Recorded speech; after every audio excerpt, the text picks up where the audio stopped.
सत श्री अकाल जी। मैं हाँ सुखबीर सिंह चैना ते हाज़र होया अज फिर एक नवीं हैरत अंगेज कहानी नूं लैके। अज दी जिहड़ी कहानी है वो बहुती पुरानी नहीं है, केवल 2 साल पहला दिल्ली विच होए मां पुत्र दे दोहरे कतल की कहानी है। ये कहानी इस करके बड़ी हैरान करने वाली है क्योंकि कतल होने तो बाद कतल होने वालियां दे शरीर दीयां लाशां नूं संभालण दे विच, संस्कार करन दे विच और पुलिस की पुछगिछ दे विच हर थां दे उत्ते हाज़र रहा और कातल खुद कतल करन तो बाद पुलिस दे उत्ते कातलां नूं फड़न दा दबाव पाउंदा रहा। तो अज दी कहानी बड़ी हैरत अंगेज है, सुणाउंदी कहानी तुहानूं, पर उस तो पहला जल्दी ये वीडियो शेयर कर दिओ तां जो सारे लोगों तक ये कहानी पहुँच सके। और जेकर यूट्यूब ते देख रहे हो चैनल सबसक्राइब करो, कमेंट दे विच सानू कोई सलाह भी जरूर दिओ और शेयर भी जरूर करो। फेसबुक ते देख रहे हो पेज नूं लाइक करो और कहानी नूं शेयर जरूर करो। तो अज देखते हैं दिल्ली दे विच होए दूरे कतल कांड की कहानी। दिल्ली दे विच इलाका है पालम विहार, पालम गांव भी कहा जाता है। इत्थे साउथ दिल्ली दे विच ये एरिया है और एयरपोर्ट है वो बिल्कुल नज़दीक है। एयरपोर्ट के नज़दीक एयरपोर्ट दे विच एक एयरफोर्स विच काम करदे अधिकारी ने श्री कृष्ण स्वरूप। तो श्री कृष्ण स्वरूप शाम का वक्त हुंदा है, अपनी ड्यूटी तो बाद अपने घर दे विच आउंदे ने। घर विच आए गेट दा बाहरला गेट खुलिया देखिया, थोड़े हैरान होए। अंदर दे दरवाजे भी खुले हुए ने। एकदम घर दे अंदर पहुंचे, पैरां थल्लों जमीन खिसक जाती है, एकदम चीकां निकल जांदियां ने क्योंकि 55 साल की उन्हां दी घरवाली नाम सी बबीता। बबीता दी लथपथ लाश धरती दे उत्ते बिल्कुल बैड दे कोल पई सी और सिर सी जिहड़ा पूरी तरह जिहड़ा सी वो फिस चुकिया सी और चारे पासे खून ही खून दिखाई दे रहा सी। समान खिलरिया होया सी, बैड दीयां चादरां भी खिलरियां होईयां सन। अलमारी सी जिहड़ी उहदे विचों कढ़ के समान बाहर सट्टिया होया सी। एकदम राम स्वरूप घबरा जाते ने, चीक मारते ने और दूजे कमरे 'च पहुँचते ने। जदों दूजे कमरे दे विच पहुंचे तो एकदम चीका मारदे बाहर नूं निकल आए क्योंकि दूजे कमरे विच 27 साल दे इक्को एक पुत्र गौरव की लाश पई सी और उहदे भी सिर विच सट्टां मारियां गईयां सी। खून चारे पासे दिख रहा सी। चीका मारदे होए रोंदे होए राम स्वरूप अपने घर दे विच बाहर विहड़े च निकलदे ने। आंढ गुआंढ नूं आवाज़ां पहुंचदियां और आंढ गुआंढ इकट्ठा हो जाता है। जदों इकट्ठा हुंदा है लोग घर विच पईयां लाशां नूं देखदे ने, समान नूं देखदे ने खिलरे होए नूं। पुलिस नूं फोन कीता जांदा है, मौके दे उत्ते पुलिस पहुंचदी है और लाशां बरामद कर लईयां जांदियां ने। लाशां ने जिहड़ियां ਉਹ पोस्टमार्टम ਦੇ ਲਈ ਭੇਜੀਆਂ ਜਾਂਦੀਆਂ ਨੇ। ਦੂਜੇ ਦਿਨ ਸਰੀਰ ਮਿਲ ਜਾਂਦੇ ਨੇ ਵਾਪਸ और संस्कार किया जाता है। संस्कार करन तो बाद रिश्तेदार घर विच आउणे होर भी शुरू हो जाते हैं। चारे पासे दिल्ली ये दूरे कतल केस की गल फैल जाती है पर अजे तक पुलिस नूं कोई क्लू सी जिहड़ा कोई सबूत हथ नहीं लग रहा सी जिहदे नाल पुलिस जिहड़ी अपनी पुछगिछ है जांच है वो अगे वधा सके। पहली दफा पुलिस नूं भी ये मामला लुट मार दा लग्या क्योंकि समान खिलरिया होया सी। चारे पासे जिहड़ा सी अलमारी दे विचों कपड़े समान कढ़ के बाहर सुट्टिया गया सी। पर जदों पुछगिछ राम कृष्ण स्वरूप दे कोलों पुछगिछ कीती जांदी है भी तुहाडी किसी नाल कोई दुश्मनी होवे, कोई वैर होवे, कोई लड़ाई झगड़ा कीता गया होवे तां कुछ भी सामने नहीं आउंदा। पुलिस नूं एक गल बड़ी अजीब लगी। वो की लगी कि जिहड़े घर दे CCTV कैमरे सन, घर दे मुख दरवाजे उत्ते एक कैमरा लग्या होया सी, घर दे विहड़े विच एक कमरा लग्या होया सी, बालकोनी दे विच भी कैमरा लग्या होया सी, रसोई दे विच भी कैमरा लग्या होया सी। तो जिहड़ा कैमरिਆਂ ਦਾ DVR है, डिवाइस वीडियो रिकॉर्डर हुंदा जिहड़ा, वो रिकॉर्डर सी जिहड़ा वो गायब सी। ਇਹਦਾ ਅਰਥ ਇਹ ਬਣਦਾ ਸੀ ਵੀ ਆਮ ਤੌਰ ਉੱਤੇ ਜਿਹੜੇ ਚੋਰ ਹੁੰਦੇ ਨੇ, ਚੋਰੀਆਂ ਕਰਨ ਵਾਲੇ ਹੁੰਦੇ ਨੇ, ਉਹ DVR ਦੇ ਵੱਲ ਬਹੁਤਾ ਧਿਆਨ ਨਹੀਂ ਦਿੰਦੇ ਔਰ ਬਹੁਤੀਆਂ ਜਿਹੜੀਆਂ ਵਾਰਦਾਤਾਂ ਨੇ ਉਹ ਕੈਮਰੇ ਦੇ ਵਿੱਚੋਂ ਹੀ ਪਕੜੀਆਂ ਜਾਂਦੀਆਂ ਨੇ। ਪਰ ਇੱਥੇ DVR ਗਾਇਬ ਕੀਤਾ ਗਿਆ ਸੀ, ਇਸ ਕਰਕੇ ਪੁਲਿਸ ਨੂੰ CCTV ਕੈਮਰਿਆਂ ਵਿੱਚੋਂ ਵੀ ਕੁਝ ਪ੍ਰਾਪਤ ਨਹੀਂ ਹੋ ਸਕਿਆ। ਉਸ ਤੋਂ ਬਾਅਦ ਪੁੱਛਗਿੱਛ ਕੀਤੀ ਜਾਂਦੀ ਹੈ, ਪਤਾ ਲੱਗਦਾ ਹੈ ਵੀ ਜਿਹੜਾ ਕ੍ਰਿਸ਼ਨ ਸਵਰੂਪ ਦਾ ਪੁੱਤਰ ਸੀ 27 ਸਾਲ ਦਾ ਗੌਰਵ, ਉਹ 3-4 ਸਾਲ ਤੋਂ ਕਿਸੇ ਕੰਪਿਊਟਰ ਫਰਮ ਦੇ ਵਿੱਚ ਕੰਮ ਕਰਦਾ ਸੀ, ਪਰ ਹੁਣ ਕਰੋਨਾ ਕਰਕੇ ਉਹਦੀ ਨੌਕਰੀ ਚਲੀ ਗਈ ਸੀ, ਇਸ ਕਰਕੇ ਸਾਰਾ ਦਿਨ ਘਰ ਰਹਿੰਦਾ ਸੀ ਔਰ ਬੇਰੁਜ਼ਗਾਰ ਸੀ। ਪਰ ਇਹਦੇ ਵਿੱਚੋਂ ਵੀ ਕੋਈ ਲੜਾਈ ਝਗੜੇ ਵਾਲੀ ਗੱਲ ਪੁਲਿਸ ਨੂੰ ਨਹੀਂ ਮਿਲਦੀ। ਤੋਂ ਜਿਹੜੀ ਪੁਲਿਸ ਹੈ ਹੁਣ ਦੁਬਾਰਾ ਪੁੱਛਗਿੱਛ ਜਿਹੜੀ ਹੈ, ਜਾਂਚ, ਉਹ ਨਵੇਂ ਸਿਰੇ ਤੋਂ ਸ਼ੁਰੂ ਕਰਦੀ ਹੈ। ਘਰ ਦੇ CCTV ਕੈਮਰਿਆਂ ਵਿੱਚੋਂ ਕੁਝ ਨਹੀਂ ਮਿਲਿਆ, ਇਸ ਕਰਕੇ ਹੁਣ ਜਿਹੜੇ ਆਂਢ ਗੁਆਂਢ ਦੇ ਕੈਮਰੇ ਨੇ, CCTV ਕੈਮਰੇ, ਗਲੀ ਦੇ ਕੈਮਰੇ ਨੇ, ਜਿਹੜੀਆਂ ਗਲੀਆਂ 'ਚ ਦੁਕਾਨਾਂ ਨੇ ਗਲੀ ਵਿੱਚ, ਉਹਨਾਂ ਦੇ CCTV ਕੈਮਰੇ ਚੈੱਕ ਕੀਤੇ ਜਾਂਦੇ ਨੇ। ਪਹਿਲਾਂ ਕੁਛ ਨਹੀਂ ਮਿਲਦਾ, ਪਰ ਬਾਅਦ ਵਿੱਚ ਇੱਕ 4 ਸੈਕਿੰਡ ਦੀ ਵੀਡੀਓ ਫੁਟੇਜ ਹੈ ਜਿਹੜੀ ਉਹ ਪੁਲਿਸ ਨੂੰ ਮਿਲਦੀ ਹੈ। ਪਰ ਉਸ 4 ਸੈਕਿੰਡ ਦੀ ਜਿਹੜੀ ਵੀਡੀਓ ਹੈ ਉਹਦੇ ਵਿੱਚ ਇੱਕ ਇਨਸਾਨ ਹੈ ਜਿਹੜਾ, ਜਿਹਨੇ ਸਿਰ ਤੇ ਟੋਪੀ ਲਈ ਹੋਈ ਹੈ ਔਰ ਮੂੰਹ ਢਕਿਆ ਹੋਇਆ ਹੈ, ਔਰ 4 ਸੈਕਿੰਡਾਂ ਵਿੱਚੋਂ 3 ਸੈਕਿੰਡ ਜਿਹੜੀ ਉਹ ਵੀਡੀਓ ਹੈ ਉਹਦੇ ਵਿੱਚ ਜਿਹੜਾ ਉਹ ਬੰਦਾ, ਇਨਸਾਨ ਗਲੀ 'ਚ ਜਾ ਰਿਹਾ ਹੈ, ਉਹਦਾ ਪਿੱਠ ਹੈ ਜਿਹੜੀ ਉਹ ਕੈਮਰੇ ਵੱਲ ਹੈ, ਇਸ ਕਰਕੇ ਮੂੰਹ ਚੰਗੀ ਤਰ੍ਹਾਂ ਦਿਖਾਈ ਨਹੀਂ ਦੇ ਰਿਹਾ। ਪਰ ਉਹਦੇ ਵਿੱਚ ਇੱਕ ਵਿਸ਼ੇਸ਼ ਚੀਜ਼ ਪੁਲਿਸ ਨੂੰ ਜਿਹੜੀ ਮਿਲੀ, ਉਹ ਸੀ, ਇੰਜ ਲੱਗ ਰਿਹਾ ਸੀ ਵੀ ਉਹ ਇਨਸਾਨ ਆ ਜਿਹੜਾ, ਉਸ ਨੇ ਇੱਕ ਵੱਡੇ ਸਾਰੇ ਲਿਫਾਫੇ ਦੇ ਵਿੱਚ ਕੋਈ ਚੀਜ਼ ਪਾਈ ਹੋਈ ਹੈ ਔਰ ਉਹ ਚੀਜ਼ ਨੂੰ ਆਪਣੀ ਛਾਤੀ ਨਾਲ ਇੰਜ ਲਗਾ ਕੇ ਜਾ ਰਿਹਾ ਹੈ। ਤਾਂ ਪੁਲਿਸ ਨੂੰ ਲੱਗਿਆ ਵੀ ਇਹ DVR ਹੋ ਸਕਦਾ ਹੈ, CCTV ਕੈਮਰਿਆਂ ਦਾ, ਉਹੀ ਲੈ ਕੇ ਜਾ ਰਿਹਾ ਹੈ। ਤੋ ਇੱਕ ਗੱਲ ਪੁਲਿਸ ਨੂੰ ਸਪਸ਼ਟ ਹੋ ਗਈ ਵੀ ਜਿਹੜਾ, ਜੇਕਰ ਇਹੀ ਇਨਸਾਨ ਜਿਹੜਾ ਕੈਮਰੇ ਦੇ ਵੀਡੀਓ 'ਚ ਦਿਖਾਈ ਦੇ ਰਿਹਾ, ਜੇ ਇਹੀ ਕਾਤਲ ਹੈ ਤਾਂ ਫਿਰ ਇਹ ਆਸ ਪੜੋਸ ਦਾ ਹੋ ਸਕਦਾ ਹੈ, ਕਿਉਂਕਿ ਪੈਦਲ ਜਾ ਰਿਹਾ ਹੈ। ਤੋ ਆਸ ਪੜੋਸ ਦੇ ਵਿੱਚੋਂ ਪਤਾ ਕੀਤਾ ਗਿਆ, ਇਸ ਤਰ੍ਹਾਂ ਦੇ ਕੱਪੜੇ ਦਿਖਾਏ ਗਏ, ਪਰ ਪਤਾ ਲੱਗਿਆ ਵੀ ਆਸ ਪੜੋਸ ਵਿੱਚੋਂ ਕੋਈ ਇਦਾਂ ਦਾ ਇਨਸਾਨ ਉਹਨਾਂ ਨੂੰ ਨਹੀਂ ਲੱਗਿਆ। ਫਿਰ ਜਿਹੜੀ ਪੁਲਿਸ ਹੈ ਉਸਨੇ ਅੰਦਾਜ਼ਾ ਲਾਇਆ ਵੀ ਅਪਰਾਧੀ ਹੈ ਜਿਹੜਾ, ਉਸ ਜੇਕਰ ਪੈਦਲ ਗਲੀ ਵਿੱਚੋਂ ਜਾ ਰਿਹਾ ਹੈ ਤੇ ਇਹਦਾ ਅਰਥ ਇਹ ਬਣਦਾ ਵੀ ਉਸ ਨੇ ਪਬਲਿਕ ਟਰਾਂਸਪੋਰਟ ਦੀ ਵਰਤੋਂ ਕੀਤੀ ਹੈ। ਜਾਂ ਤਾਂ ਕਿਸੇ ਕੈਬ ਵਿੱਚ ਆਇਆ ਹੋਏਗਾ, ਰਿਕਸ਼ੇ ਤੇ ਆਇਆ ਹੋਏਗਾ, ਕਿਸੇ ਆਟੋ ਰਿਕਸ਼ੇ ਤੇ ਆਇਆ ਹੋਏਗਾ, ਜਾਂ ਕਿਸੇ ਬੈਟਰੀ ਰਿਕਸ਼ੇ ਤੇ ਆਇਆ ਹੋਵੇਗਾ। ਤੋ ਅਖੀਰ ਨੂੰ ਜਿਹੜੀ ਪੁਲਿਸ ਹੈ ਫਿਰ ਉਹ ਰਿਕਸ਼ੇ, ਆਟੋ ਰਿਕਸ਼ੇ, ਬੈਟਰੀ ਰਿਕਸ਼ੇ, ਕੈਬ ਨੇ ਜਿੰਨੀਆਂ ਦਿੱਲੀ ਚੱਲਦੀਆਂ ਪਈਆਂ ਨੇ, ਕਾਰਾਂ ਨੇ ਕਿਰਾਏ ਵਾਲੀਆਂ ਚੱਲਦੀਆਂ ਨੇ ਜਿਹੜੀਆਂ, ਉਹਨਾਂ ਦਰਜਨਾਂ ਕਾਰਾਂ ਦੇ ਨਾਲ, ਰਿਕਸ਼ਿਆਂ ਦੇ ਨਾਲ, ਬੈਟਰੀ ਰਿਕਸ਼ਿਆਂ ਦੇ ਨਾਲ ਸੰਪਰਕ ਕੀਤਾ ਜਾਂਦਾ ਹੈ, ਉਹ ਵੀਡੀਓ ਦਿਖਾਈ ਜਾਂਦੀ ਹੈ। ਪਰ ਪੁਲਿਸ ਨੂੰ ਕੋਈ ਬਹੁਤੀ ਕਾਮਯਾਬੀ ਨਹੀਂ ਮਿਲਦੀ, ਕੋਈ ਰਾਹ ਰਸਤਾ ਜਾਂਚ ਦਾ ਨਹੀਂ ਮਿਲਦਾ। ਕੁਝ ਸਮੇਂ ਤੋਂ ਬਾਅਦ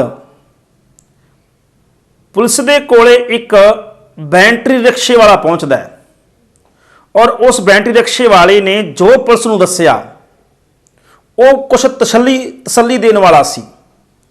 ਉਸਨੇ ਦੱਸਿਆ ਵੀ ਜਿਸ ਦਿਨ ਇਹ ਕਤਲ ਹੋਏ ਨੇ ਉਸੇ ਦਿਨ ਇਸੇ ਗਲੀ ਦੇ ਵਿੱਚੋਂ, ਜਿਹੜੀ ਗਲੀ ਵਿੱਚ ਕਤਲ ਹੋਣ ਵਾਲਿਆਂ ਦਾ ਘਰ ਹੈ, ਇੱਕ ਦੁਪਹਿਰ ਵੇਲੇ ਇੱਕ ਨੌਜਵਾਨ ਸੀ ਜਿਹੜਾ ਇਨਸਾਨ ਇੱਧਰੋਂ ਆਇਆ ਸੀ ਔਰ ਉਹ ਮੇਰੇ ਆਟੋ ਦੇ ਵਿੱਚ ਬੈਠਾ ਸੀ ਔਰ ਮੈਟਰੋ ਸਟੇਸ਼ਨ ਦੇ ਉੱਪਰ ਉਹ ਉਤਰਿਆ। ਪੁਲਿਸ ਨੇ ਉਹ 4 ਸੈਕਿੰਡ ਦੀ ਵੀਡੀਓ ਦਿਖਾਈ ਤਾਂ ਉਸਨੇ ਹਾਂ ਕਰ ਦਿੱਤੀ ਵੀ ਹਾਂ ਇਹੀ ਲੱਗ ਰਿਹਾ ਹੈ। ਹੁਣ ਪਤਾ ਇਹ ਪੁੱਛਿਆ ਗਿਆ ਵੀ ਕੀ ਕਾਰਨ, ਤੇਰੇ ਰਕਸ਼ੇ ਦੇ ਵਿੱਚ ਤਾਂ ਸੈਂਕੜੇ ਲੋਕ ਰੋਜ਼ਾਨਾ ਬੈਠਦੇ ਨੇ, ਸੈਂਕੜੇ ਉਤਰਦੇ ਨੇ, ਪਰ ਉਹ ਇੱਕ ਖਾਸ ਬੰਦਾ ਤੈਨੂੰ ਚੇਤੇ ਕਿਉਂ ਰਿਹਾ, ਤੈਨੂੰ ਯਾਦ ਕਿਉਂ ਰਿਹਾ? ਤੇ ਰਿਕਸ਼ਾ ਚਾਲਕ ਨੇ ਦੱਸਿਆ ਵੀ ਜਿਹੜਾ ਉਹ ਇਨਸਾਨ ਸੀ, ਜਦੋਂ ਉਹ ਰਕਸ਼ੇ ਦੇ ਵਿੱਚ ਬੈਠਾ ਤੇ ਉਸ ਦੇ ਕੱਪੜਿਆਂ ਦੇ ਉੱਪਰ ਵੀ ਖੂਨ ਦੇ ਛਿੱਟੇ ਸਨ ਔਰ ਉਹਦੇ ਹੱਥ ਵੀ ਖੂਨ ਦੇ ਨਾਲ ਜਿਹੜਾ ਸੀ ਉਹ ਭਰੇ ਹੋਏ ਸੀ, ਭਾਵ ਕਿ ਹੱਥਾਂ ਦੇ ਉੱਤੇ ਵੀ ਖੂਨ ਲੱਗਿਆ ਹੋਇਆ ਸੀ। ਇੰਨੇ ਨਾਲ ਔਰ ਮੈਂ ਉਸ ਨੂੰ ਪੁੱਛਿਆ ਵੀ ਆ ਤੁਹਾਡੇ ਹੱਥਾਂ ਉੱਤੇ ਖੂਨ ਕਿਉਂ ਲੱਗਿਆ ਹੋਇਆ ਹੈ, ਪਰ ਉਹ ਇਨਸਾਨ ਚੁੱਪ ਕਰ ਗਿਆ। ਚਿਹਰਾ ਮੈਂ ਉਹਦਾ ਬਹੁਤਾ ਵੇਖ ਨਹੀਂ ਸਕਿਆ ਕਿਉਂਕਿ ਸਿਰ ਤੇ ਟੋਪੀ ਵੀ ਲਈ ਹੋਈ ਸੀ ਔਰ ਮੂੰਹ ਰੁਮਾਲ ਨਾਲ ਢੱਕਿਆ ਹੋਇਆ ਸੀ। ਉਸ ਨੂੰ ਮੈਂ ਮੈਟਰੋ ਸਟੇਸ਼ਨ ਦੇ ਉੱਪਰ ਛੱਡ ਦਿੱਤਾ। ਨਾਲ ਅਖੀਰ ਦੇ ਉੱਤੇ ਰਿਕਸ਼ੇ ਵਾਲੇ ਨੇ ਇੱਕ ਖਾਸ ਗੱਲ ਸੀ ਜਿਹੜੀ ਉਹ ਦੱਸੀ। ਉਹ ਗੱਲ ਕੀ ਸੀ? ਉਸਨੇ ਦੱਸਿਆ ਵੀ ਉਹ ਬੰਦੇ ਨੇ ਮੈਨੂੰ 30 ਰੁਪਏ ਮੈਂ ਉਹਦੇ ਕੋਲੋਂ ਕਿਰਾਇਆ ਲੈਣਾ ਸੀ ਮੈਟਰੋ ਸਟੇਸ਼ਨ ਤੱਕ ਪਹੁੰਚਣ ਦਾ, ਔਰ 30 ਰੁਪਈਆਂ ਦੇ ਵਿੱਚੋਂ ਉਸਨੇ ਮੈਨੂੰ ਇੱਕ 20 ਰੁਪਈਆਂ ਦਾ ਔਰ ਇੱਕ 10 ਰੁਪਈਆਂ ਦਾ ਨੋਟ ਮੈਨੂੰ ਦਿੱਤਾ। ਜਿਹੜਾ 10 ਰੁਪਈਆਂ ਦਾ ਨੋਟ ਸੀ ਉਹ ਬਹੁਤ ਪੁਰਾਣਾ ਸੀ, ਫਟਿਆ ਹੋਇਆ ਸੀ, ਔਰ ਮੈਂ ਉਹ ਨੋਟ ਲੈਣ ਤੋਂ ਇਨਕਾਰ ਕਰ ਦਿੱਤਾ। ਤੋ ਉਸਨੇ ਮੈਨੂੰ ਕਿਹਾ ਵੀ ਜਾਂ ਤਾਂ ਮੇਰੇ ਕੋਲੇ 500 ਦੇ 2 ਨੋਟ ਨੇ ਤੇ ਜਾਂ ਮੇਰੇ ਕੋਲੇ 30 ਰੁਪਏ ਨੇ, ਤੋ ਇਸ ਕਰਕੇ ਮੇਰੇ ਕੋਲ ਟੁੱਟੇ ਪੈਸੇ ਨਹੀਂ। ਤਾਂ ਉਸਨੇ ਫਿਰ ਮੈਂ ਇਹ ਫਿਰ ਵੀ ਨਹੀਂ ਲਏ। ਤਾਂ ਉਸਨੇ ਦੱਸਿਆ ਵੀ ਕੀ ਤੂੰ ਪੇਟੀਐਮ ਯੂਜ਼ ਕਰਦਾ ਹੈ? ਤਾਂ ਮੈਂ ਕਿਹਾ ਵੀ ਹਾਂ, ਔਰ ਉਸਨੇ 10 ਰੁਪਈਆਂ ਦਾ ਪੇਟੀਐਮ ਮੇਰੇ ਨੰਬਰ ਦੇ ਉੱਪਰ ਕੀਤਾ। ਬਸ ਜਦੋਂ ਇਹ ਕਿਹਾ ਤੇ ਪੁਲਿਸ ਦੀਆਂ ਅੱਖਾਂ ਦੇ ਚਮਕ ਆ ਗਈ। ਪੁਲਿਸ ਨੂੰ ਮਾਨੋ ਇੰਜ ਲੱਗਿਆ ਵੀ ਹੁਣ ਕਾਤਲ ਦਾ ਪਤਾ ਸਾਡੇ ਨਜ਼ਦੀਕ ਹੈ, ਅਸੀਂ ਜਲਦੀ ਜਲਦੀ ਪਕੜ ਲਵਾਂਗੇ। ਉਸ ਰਿਕਸ਼ਾ ਚਾਲਕ ਦੇ ਪੇਟੀਐਮ ਹੋਏ ਨੰਬਰ ਦਾ ਪਤਾ ਕੀਤਾ ਗਿਆ, ਨੰਬਰ ਲੱਭਿਆ, ਔਰ ਜਿਹੜਾ ਨੰਬਰ ਸੀ ਉਹ ਦਿੱਲੀ ਵਿੱਚ ਇੱਕ ਏਰੀਆ ਪੈਂਦਾ ਬਰਾੜੀ ਦੇ ਰਹਿਣ ਵਾਲੇ ਇੱਕ ਨੌਜਵਾਨ ਅਭਿਸ਼ੇਕ ਦਾ ਸੀ। ਨੰਬਰ ਤੋਂ ਐਡਰੈਸ ਲੱਭ ਗਿਆ। ਉਸ ਐਡਰੈਸ ਦੇ ਉੱਪਰ ਜਦੋਂ ਪੁਲਿਸ ਪਹੁੰਚੀ ਔਰ ਅਭਿਸ਼ੇਕ ਸੀ ਜਿਹੜਾ ਉਹ ਆਪਣੇ ਘਰ ਦੇ ਵਿੱਚ ਬੈਠਾ, ਔਰ ਅਭਿਸ਼ੇਕ ਨੂੰ ਗ੍ਰਿਫਤਾਰ ਕੀਤਾ ਗਿਆ। ਔਰ ਦਰਸ਼ਕੋ, ਹੈਰਾਨੀ ਪੁਲਿਸ ਨੂੰ ਵੀ ਹੋਈ ਔਰ ਪੁਲਿਸ ਦੀਆਂ ਅੱਖਾਂ ਅੱਡੀਆਂ ਰਹਿ ਗਈਆਂ ਕਿ ਇਹ ਅਭਿਸ਼ੇਕ ਕੋਈ ਹੋਰ ਨਹੀਂ ਸੀ। ਇਹ ਅਭਿਸ਼ੇਕ ਜਿਸ ਔਰਤ ਬਬੀਤਾ ਦਾ ਕਤਲ ਹੋਇਆ ਸੀ ਉਸ ਦੇ ਭਰਾ ਦਾ ਲੜਕਾ ਸੀ, ਔਰ ਜਿਹੜੀ ਕਤਲ ਹੋਣ ਵਾਲੀ ਬਬੀਤਾ ਹੈ ਉਹ ਇਸੇ ਅਭਿਸ਼ੇਕ ਦੀ ਸਕੀ ਭੂਆ ਲੱਗਦੀ ਸੀ। ਔਰ ਇਹ ਉਹੀ ਅਭਿਸ਼ੇਕ ਸੀ ਜਿਹੜਾ ਲਾਸ਼ਾਂ ਨੂੰ ਚੁਕਾਉਣ ਦੇ ਵੇਲੇ, ਲਾਸ਼ਾਂ ਦੇ ਪੋਸਟਮਾਰਟਮ ਦੇ ਵੇਲੇ, ਲਾਸ਼ਾਂ ਨੂੰ ਸ਼ਮਸ਼ਾਨ ਘਾਟ ਲਿਜਾਣ ਦੇ ਵੇਲੇ, ਸੰਸਕਾਰ ਕਰਨ ਦੇ ਵੇਲੇ, ਔਰ ਪੁਲਿਸ ਜਦੋਂ ਬਿਆਨ ਦਰਜ ਕਰਦੀ ਹੈ ਉਹ ਬਿਆਨ ਦਰਜ ਕਰਵਾਉਣ ਦੇ ਸਮੇਂ, ਔਰ ਕੇਵਲ ਕਰਵਾਉਣ ਦੇ ਸਮੇਂ ਨਹੀਂ, ਜਦੋਂ ਪੁਲਿਸ ਦੇ ਉੱਤੇ ਪਰਿਵਾਰ ਵਾਲੇ ਜਲਦੀ ਤੋਂ ਜਲਦੀ ਇਨਵੈਸਟੀਗੇਸ਼ਨ, ਜਲਦੀ ਤੋਂ ਜਲਦੀ ਇਹ ਪੜਤਾਲ ਕਰਨ ਦਬਾਅ ਪਾਉਂਦੇ ਸੀ, ਉਹ ਦਬਾਅ ਪਾਉਣ ਵਾਲਿਆਂ ਦੇ ਵਿੱਚ ਵੀ ਅਭਿਸ਼ੇਕ ਸਭ ਤੋਂ ਅੱਗੇ ਸੀ। ਜਲਦੀ ਤੋਂ ਜਲਦੀ ਮੇਰੀ ਭੂਆ ਦੇ ਕਾਤਲ ਫੜੇ ਜਾਣ। ਅਰਥ ਕਿ ਲਾਸ਼ਾਂ ਦੇ ਨਾਲ ਨਾਲ ਹੀ ਕਾਤਲ ਫਿਰਦਾ ਰਿਹਾ। ਕਾਤਲ ਨੇ ਹੀ ਅਰਥੀ ਦੇ ਕੇ ਲਾਸ਼ਾਂ ਨੂੰ ਸ਼ਮਸ਼ਾਨ ਘਾਟ ਪਹੁੰਚਾਇਆ, ਔਰ ਉਹੀ ਕਾਤਲ ਕਤਲ ਹੋਣ ਵਾਲਿਆਂ ਤੋਂ ਬਾਅਦ ਪੁਲਿਸ ਉੱਤੇ ਦਬਾਅ ਵੀ ਪਾਉਂਦਾ ਰਿਹਾ ਵੀ ਜਲਦੀ ਤੋਂ ਜਲਦੀ ਕਾਤਲ ਫੜੇ ਜਾਣ। ਅਭਿਸ਼ੇਕ ਨੂੰ ਗ੍ਰਿਫਤਾਰ ਕਰ ਲਿਆ ਗਿਆ ਔਰ ਥਾਣੇ ਲਿਆਂਦਾ ਗਿਆ। ਉੱਥੇ ਲਿਆ ਕੇ ਅਭਿਸ਼ੇਕ ਦੀ ਪੁੱਛਗਿੱਛ ਜਾਂਚ ਸ਼ੁਰੂ ਹੁੰਦੀ ਹੈ। ਪਹਿਲਾਂ ਨਹੀਂ ਮੰਨਦਾ, ਬਾਅਦ ਵਿੱਚ ਅਭਿਸ਼ੇਕ ਨੂੰ ਮਨਾ ਲਿਆ ਜਾਂਦਾ ਹੈ ਔਰ ਅਭਿਸ਼ੇਕ ਨੇ ਆਪਣਾ ਗੁਨਾਹ ਕਬੂਲ ਕਰ ਲਿਆ। ਇਹ ਵੀ ਕਬੂਲ ਕੀਤਾ ਕਿ ਜਿਹੜੇ ਕਤਲ ਨੇ ਦੋਨੋਂ ਉਹ ਮੈਂ ਐਕਸਰਸਾਈਜ਼ ਕਰਨ ਵਾਲੇ ਡੰਬਲ ਦੇ ਨਾਲ ਕੀਤੇ ਨੇ। ਹੁਣ ਡੰਬਲ ਸਨ ਜਿਹੜੇ ਉਹ ਵੀ ਬਰਾਮਦ ਪਹਿਲਾਂ ਪੁਲਿਸ ਨੇ ਕਰ ਲਏ ਸੀ। ਹੁਣ ਸਵਾਲ ਪੈਦਾ ਹੋਇਆ, ਅਭਿਸ਼ੇਕ ਨੇ ਇਹ ਆਪਣੀ ਭੂਆ ਔਰ ਆਪਣੇ ਭੂਆ ਦੇ ਪੁੱਤਰ ਆਪਣੇ ਭਰਾ ਦਾ ਕਤਲ ਕਿਉਂ ਕੀਤਾ? ਅਭਿਸ਼ੇਕ ਨੇ ਦੱਸਿਆ ਵੀ ਪਿਛਲੇ ਸਮੇਂ ਜਦੋਂ ਕਰੋਨਾ ਆਇਆ ਤੇ ਉਸ ਦੀ ਨੌਕਰੀ ਸੀ ਜਿਹੜੀ ਉਹ ਚਲੀ ਗਈ, ਉਹਨੂੰ ਨੌਕਰੀ ਤੋਂ ਜਵਾਬ ਮਿਲ ਗਿਆ, ਔਰ ਉਸੇ ਸਮੇਂ ਅਭਿਸ਼ੇਕ ਨੇ ਆਪਣੀ ਵੱਡੀ ਭੈਣ ਦਾ ਵਿਆਹ ਕੀਤਾ ਸੀ। ਵਿਆਹ ਦੇ ਵਿੱਚ ਪੈਸਿਆਂ ਦੀ ਜ਼ਰੂਰਤ ਸੀ, ਇਸ ਕਰਕੇ ਹੋਰ ਰਿਸ਼ਤੇਦਾਰਾਂ ਦੇ ਨਾਲ ਨਾਲ ਅਭਿਸ਼ੇਕ ਨੇ ਆਪਣੀ ਭੂਆ ਦੇ ਕੋਲੋਂ ਵੀ 50,000 ਰੁਪਈਆਂ ਦੀ ਮੰਗ ਕੀਤੀ ਔਰ ਆਪਣੀ ਭਤੀਜੀ ਦੇ ਵਿਆਹ ਦੇ ਉੱਪਰ ਬਬੀਤਾ ਨੇ 50,000 ਰੁਪਏ ਅਭਿਸ਼ੇਕ ਨੂੰ ਉਧਾਰ ਦੇ ਦਿੱਤੇ। ਭੈਣ ਦਾ ਵਿਆਹ ਨੂੰ ਹੁਣ 8-10 ਮਹੀਨੇ ਹੋ ਚੁੱਕੇ ਸੀ। ਤੋ ਜਿਹੜੀ ਭੂਆ ਬਬੀਤਾ ਸੀ ਉਹ ਵਾਰ-ਵਾਰ ਅਭਿਸ਼ੇਕ ਦੇ ਕੋਲੋਂ ਪੈਸੇ ਵਾਪਸ ਮੰਗਦੀ ਸੀ, ਪੈਸਿਆਂ ਦੀ ਡਿਮਾਂਡ ਕਰਦੀ ਸੀ। ਔਰ ਜਦੋਂ ਅਭਿਸ਼ੇਕ ਕੋਲੇ ਕੋਈ ਨੌਕਰੀ ਨਹੀਂ ਸੀ, ਕੋਈ ਕੰਮਕਾਰ ਨਹੀਂ ਸੀ, ਇਸ ਕਰਕੇ ਉਹਦਾ ਘਰ ਦਾ ਖਰਚ ਵੀ ਬੜੇ ਗੁਜ਼ਾਰਨਾ ਮੁਸ਼ਕਲ ਨਾਲ ਚੱਲਦਾ ਸੀ। ਇਸ ਕਰਕੇ ਉਹ ਪੈਸੇ ਨਹੀਂ ਦੇ ਪਾਇਆ ਔਰ ਭੂਆ ਸੀ ਜਿਹੜੀ ਉਹਨੂੰ ਹਰ ਥਾਂ ਦੇ ਉੱਤੇ ਰਿਸ਼ਤੇਦਾਰਾਂ ਦੇ ਵਿੱਚ, ਉਹਦੇ ਮਾਂ-ਪਿਓ ਦੇ ਸਾਹਮਣੇ, ਉਹਦੇ ਆਪਣੇ ਘਰ ਦੇ ਵਿੱਚ, ਹਰ ਥਾਂ ਗਲੀ ਮੁਹੱਲੇ ਦੇ ਵਿੱਚ ਉਹਨੂੰ ਬਦਨਾਮ ਕਰਦੀ ਸੀ, ਉਹਦੇ ਉੱਤੇ ਪੈਸੇ ਮੁੱਕਰਨ ਦਾ ਇਲਜ਼ਾਮ ਲਾਉਂਦੀ ਸੀ। ਤੋ ਕਈ ਵਾਰ ਭੂਆ ਸੀ ਜਿਹੜੀ ਉਹ ਅਭਿਸ਼ੇਕ ਦੇ ਨਾਲ ਝਗੜਾ ਕਰ ਚੁੱਕੀ ਸੀ ਔਰ ਅਭਿਸ਼ੇਕ ਆਪਣੀ ਬੇਇੱਜ਼ਤੀ ਮਹਿਸੂਸ ਕਰਦਾ ਸੀ। ਜਿਸ ਦਿਨ ਇਹ ਕਤਲ ਹੁੰਦਾ ਹੈ ਉਸ ਦਿਨ ਵੀ ਅਭਿਸ਼ੇਕ 11 ਕੁ ਵਜੇ ਆਪਣੀ ਭੂਆ ਨੂੰ ਦੁਪਹਿਰੇ ਮਿਲਣ ਵਾਸਤੇ ਆਇਆ। ਭੂਆ ਦੇ ਨਾਲ ਔਰ ਭਰਾ ਦੇ ਨਾਲ ਬੈਠ ਕੇ ਇਕੱਠਿਆਂ ਉਹਨਾਂ ਨੇ ਰੋਟੀ ਵੀ ਖਾਧੀ, ਖਾਣਾ ਵੀ ਖਾਧਾ ਔਰ ਉਸ ਤੋਂ ਬਾਅਦ ਫਿਰ ਇਕੱਠਿਆਂ ਟੀਵੀ ਦੇ ਉੱਪਰ ਇੱਕ ਫਿਲਮ ਵੀ ਦੇਖੀ।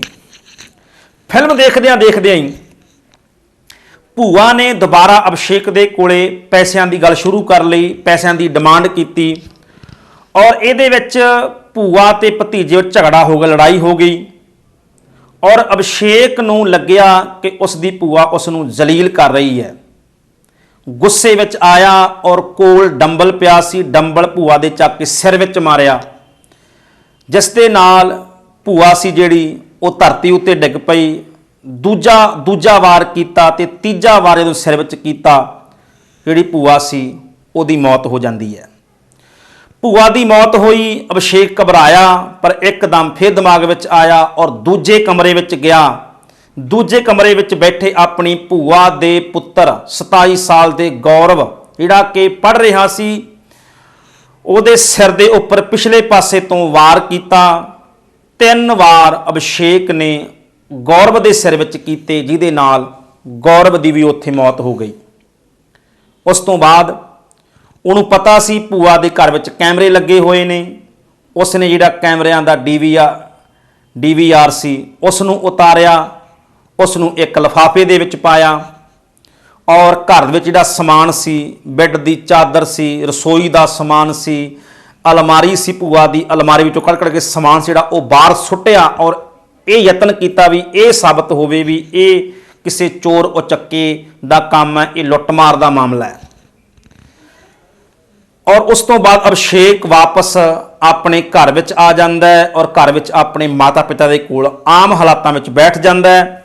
ਜਦੋਂ ਇਧਰ ਕਤਲ ਹੋਣ ਦੀ ਖਬਰ ਪੁਲਿਸ ਕੋਲੇ ਪਹੁੰਚਦੀ ਹੈ, ਆਂਢ ਗੁਆਂਢ ਕੋਲੇ ਪਹੁੰਚਦੀ ਹੈ, ਰਿਸ਼ਤੇਦਾਰਾਂ ਨੂੰ ਫੋਨ ਕੀਤੇ ਜਾਂਦੇ ਨੇ। ਅਭਿਸ਼ੇਕ ਦੇ ਘਰ ਦੇ ਵਿੱਚ ਵੀ ਅਭਿਸ਼ੇਕ ਦੇ ਪਿਤਾ ਦੇ ਕੋਲ ਭੈਣ ਦੇ ਕਤਲ ਹੋਣ ਦੀ ਖਬਰ ਪਹੁੰਚਦੀ ਹੈ। ਆਪਣੇ ਮਾਤਾ ਪਿਤਾ ਦੇ ਨਾਲ ਅਭਿਸ਼ੇਕ ਵੀ ਭੂਆ ਦੇ ਘਰ ਵਿੱਚ ਆਉਂਦਾ ਹੈ ਔਰ ਲਾਸ਼ ਪੁਲਿਸ ਲਿਜਾਂਦੀ ਹੈ। ਅਭਿਸ਼ੇਕ ਉਦੋਂ ਵੀ ਨਾਲ ਹੁੰਦਾ ਹੈ, ਪੋਸਟਮਾਰਟਮ ਕੀਤਾ ਜਾਂਦਾ ਹੈ। ਉਸ ਤੋਂ ਬਾਅਦ ਸ਼ਮਸ਼ਾਨ ਘਾਟ ਵਿੱਚ ਲਿਜਾਇਆ ਜਾਂਦਾ ਹੈ, ਅਰਥੀ ਦਿੱਤੀ ਜਾਂਦੀ ਹੈ ਅਭਿਸ਼ੇਕ ਦੇ ਵੱਲੋਂ ਆਪਣੀ ਭੂਆ ਨੂੰ ਔਰ ਸੰਸਕਾਰ ਕੀਤਾ ਜਾਂਦਾ ਹੈ। ਅਭਿਸ਼ੇਕ ਨਾਲ ਸੀ, ਬਿਆਨ ਦਰਜ ਕੀਤੇ ਜਾਂਦੇ ਨੇ ਔਰ ਪੁਲਿਸ ਦੇ ਉੱਤੇ ਦਬਾਅ ਪਾਇਆ ਜਾਂਦਾ ਹੈ ਜਲਦੀ ਤੋਂ ਜਲਦੀ ਕਾਤਲ ਫੜੇ ਜਾਣ। ਇਸ ਸਭ ਦੇ ਵਿੱਚ ਅਭਿਸ਼ੇਕ ਸੀ ਜਿਹੜਾ ਉਹ ਸ਼ਾਮਲ ਰਿਹਾ। ਪਰ ਹੁਣ ਅਭਿਸ਼ੇਕ ਸੀ ਜਿਹੜਾ ਉਸਨੇ ਗੁਨਾਹ ਕਬੂਲ ਕਰ ਲਿਆ ਔਰ ਉਹ ਪੁਲਿਸ ਦੀ ਹਿਰਾਸਤ ਦੇ ਵਿੱਚ ਸੀ। ਤੋ ਦਰਸ਼ਕੋ, ਸੋਚਣ ਵਾਲੀ ਗੱਲ ਇਹ ਹੈ ਵੀ ਜੇ ਅਭਿਸ਼ੇਕ ਆ ਜਿਹੜਾ 10 ਰੁਪਈਆਂ ਦਾ ਨੋਟ ਪੁਰਾਣਾ ਨਾ ਹੁੰਦਾ ਅਭਿਸ਼ੇਕ ਦੇ ਕੋਲ, ਜੇਕਰ ਅਭਿਸ਼ੇਕ ਪੇਟੀਐਮ ਨਾ ਕਰਦਾ, ਅਭਿਸ਼ੇਕ ਕਦੇ ਵੀ ਹੋ ਸਕਦਾ ਨਾ ਫੜਿਆ ਜਾਂਦਾ। ਜੇ ਫੜਿਆ ਵੀ ਜਾਂਦਾ ਤੇ ਪੁਲਿਸ ਨੂੰ ਬੜੀ ਯਤਨ ਕਰਨੇ ਪੈਂਦੇ, ਬੜੀ ਜਾਂਚ ਪੜਤਾਲ ਕਰਨੀ ਪੈਂਦੀ। ਇੰਨਾ ਜਲਦੀ ਜਿਹੜੀ ਪੁਲਿਸ ਸੀ ਉਹ ਅਭਿਸ਼ੇਕ ਦੇ ਕੋਲੇ ਸ਼ਾਇਦ ਨਾ ਪਹੁੰਚ ਪਾਉਂਦੀ। ਤੋ ਸਿਰਫ ਇੱਕ 10 ਰੁਪਈਆਂ ਦੇ ਨੋਟ ਨੇ ਇਹ ਕਹਿ ਲਓ ਵੀ ਅਭਿਸ਼ੇਕ ਨੂੰ ਜੇਲ੍ਹ ਦੇ ਪਿੱਛੇ ਪਹੁੰਚਾ ਦਿੱਤਾ। ਪਰ ਅਸਲ ਦੇ ਵਿੱਚ 10 ਰੁਪਈਆਂ ਦੇ ਨੋਟ ਨੇ ਨਹੀਂ, ਅਭਿਸ਼ੇਕ ਦੇ ਕ੍ਰੋਧ ਨੇ, ਉਹਦੇ ਗੁੱਸੇ ਨੇ ਉਸ ਨੂੰ ਭੂਆ ਦਾ ਕਤਲ ਕਰਨ ਵਾਲੇ ਪਾਸੇ ਧੱਕ ਦਿੱਤਾ। ਆਪਣੀ ਉਮਰ ਦੇ ਭਰਾ ਭੂਆ ਦੇ ਪੁੱਤਰ ਦਾ ਕਤਲ ਕੀਤਾ ਕ੍ਰੋਧ ਔਰ ਗੁੱਸੇ ਦੇ ਵਿੱਚ, ਔਰ ਉਸ ਗੁੱਸੇ ਨੇ ਉਸ ਨੂੰ ਜੇਲ੍ਹ ਦੀਆਂ ਸੀਖਾਂ ਦੇ ਪਿੱਛੇ ਪਹੁੰਚਾ ਦਿੱਤਾ। ਤੋ ਅਪਰਾਧੀ ਕਿੰਨਾ ਵੀ ਚਲਾਕ ਹੋਵੇ, ਸਿਆਣੇ ਕਹਿੰਦੇ ਨੇ ਕੋਈ ਨਾ ਕੋਈ ਸਬੂਤ ਪਿੱਛੇ ਛੱਡ ਹੀ ਜਾਂਦਾ। ਇਹ ਕਹਾਣੀ ਤੁਹਾਨੂੰ ਕਿੱਦਾਂ ਦੀ ਲੱਗੀ, ਕਮੈਂਟ ਕਰਕੇ ਜ਼ਰੂਰ ਦੱਸਿਓ ਜੇ। ਧੰਨਵਾਦ।